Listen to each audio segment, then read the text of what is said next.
Look up at the sky. Don't look directly at it, obviously, but acknowledge it.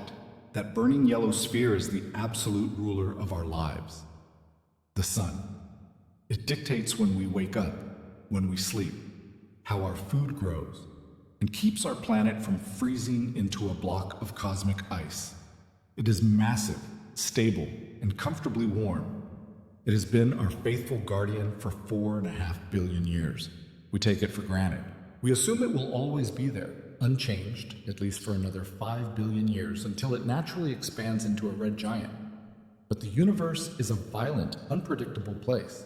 What if we are wrong? What if the laws of physics decided to play a cruel trick on us today? Imagine, in the blink of an eye, our benevolent sun is replaced.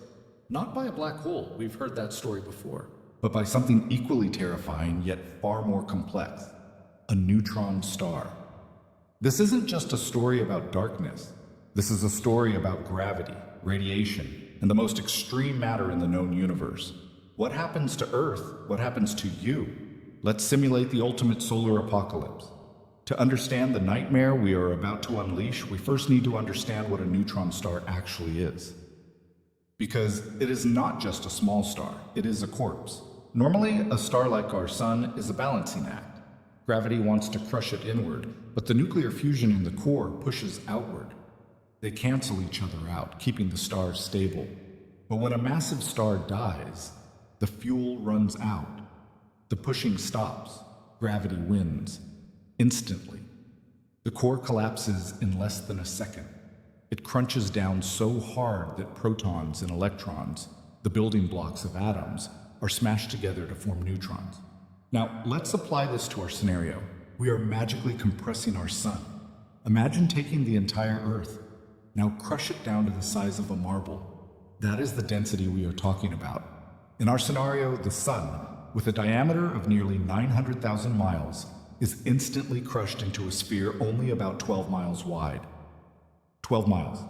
That's it. You could drive across it in 15 minutes. It would fit comfortably inside the city limits of London, or cover the island of Manhattan. But inside that tiny city-sized ball is all the mass of the sun. The gravity on the surface is 200 billion times stronger than on Earth. If you dropped a marshmallow on a neutron star, it would hit the surface with the force of 1,000 hydrogen bombs. This is the object we have just placed in the center of our solar system. The switch is flipped. 3, 2, 1. Change. The transformation has happened. The sun is gone. The neutron star is in place. But on Earth, nothing changes. This is the most psychological horror aspect of space disasters. The delay. Albert Einstein taught us that nothing travels faster than light, not even gravity. Information has a speed limit. The sun is 93 million miles away. It takes light and gravity about 8 minutes and 20 seconds to cross that distance. So, for 8 minutes, we are living in a ghost solar system. Let's paint the picture. It's a Tuesday afternoon. The New York Stock Exchange is buzzing. Families are having picnics in the park. Solar farms in the Sahara are collecting energy. The tide is coming in. Technically, the object holding Earth in orbit is already gone. Technically, the source of light is extinguished. But the photons that left the sun 5 minutes ago are still traveling towards us. We are basking in the warmth of a dead star. If you were an astronomer looking through a telescope at that exact moment, you wouldn't see the neutron star yet. You would see the sun, looking perfectly healthy, smiling down on its future victims. 7 minutes pass. 8 minutes pass. The final photons are arriving. Then it hits. It wouldn't be a fade out like a sunset. Sunsets are caused by the rotation of the Earth. This would be instant, like someone flipping a light switch in a windowless room. 1 second, it is bright daylight. The next, absolute crushing darkness. The sudden disappearance of the sun would reveal the night sky instantly. The stars would pop into view, shining with a cold brilliance.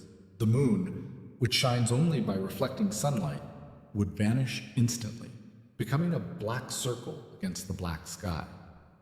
But it's not just the light. It's the confusing nature of the new light source. Neutron stars are hot, incredibly hot. While our sun's surface is about 10,000 degrees Fahrenheit, a A newborn neutron star can be 100 million degrees. However, because it is so tiny, only 12 miles wide, it has very little surface area to emit light.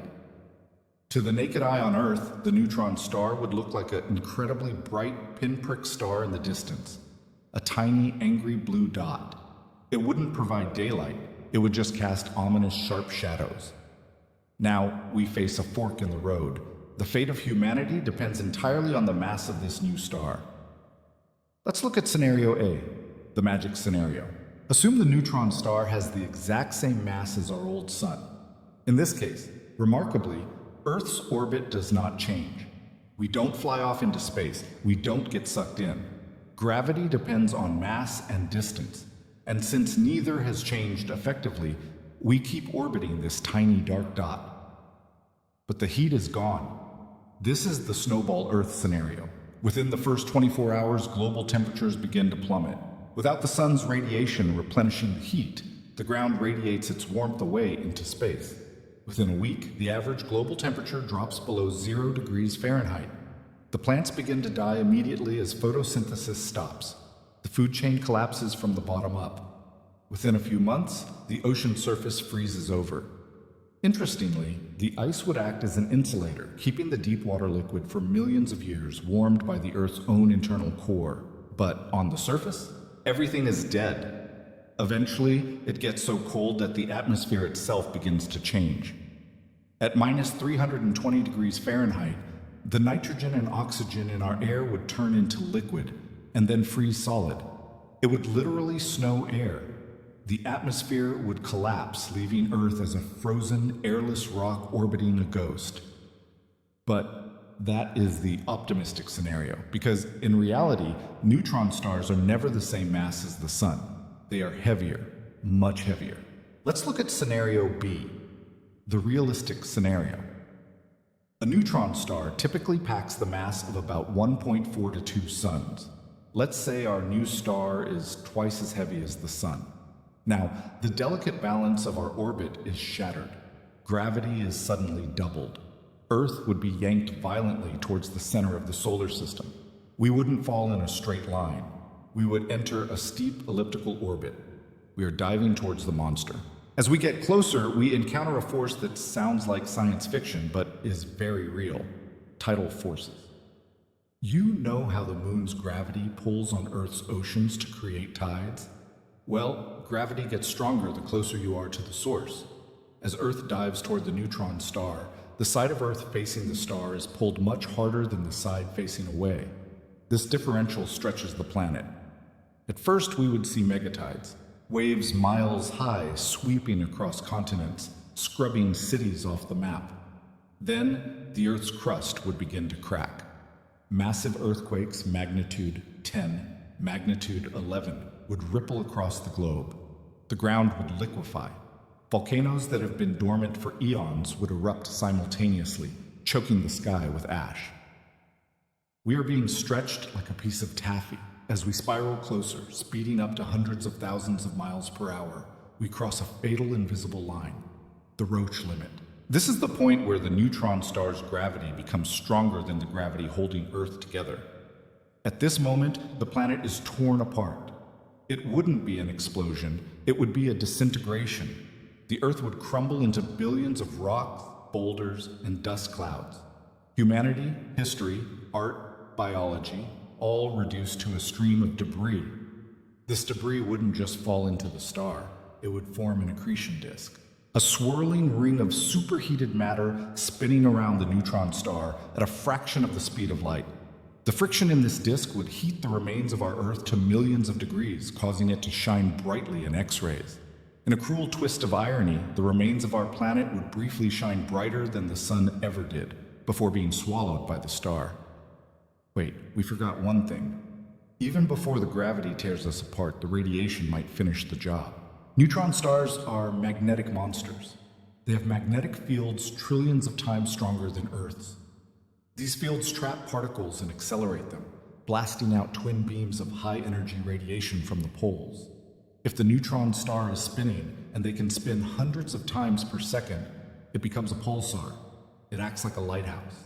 If Earth happens to be in the path of that beam, Cooking. Instant microwave cooking. The beam of gamma rays would hit our atmosphere and ionize it immediately. It would destroy the ozone layer in a millisecond. The sky wouldn't just be black anymore.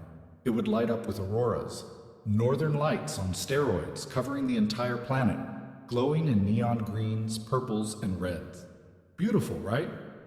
Except this light is deadly.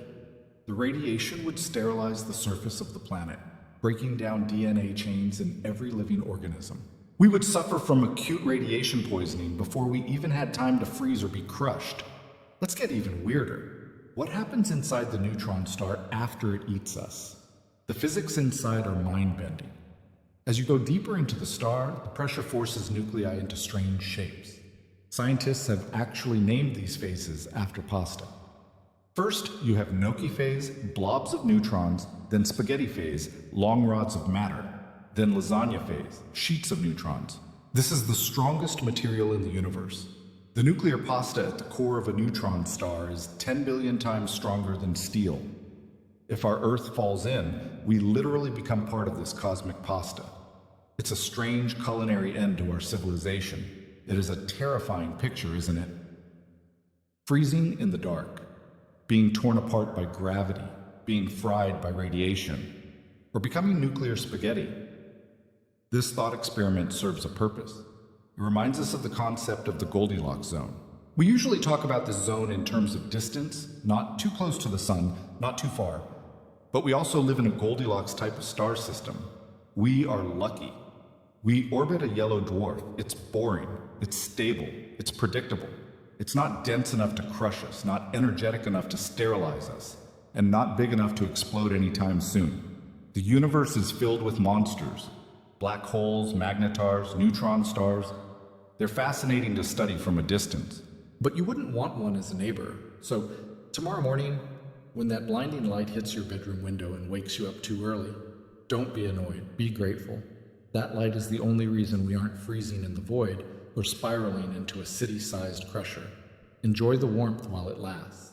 Thanks for exploring the dark side of the universe with me. If you want to see more scenarios where we destroy the Earth with physics, hit that subscribe button and turn on notifications.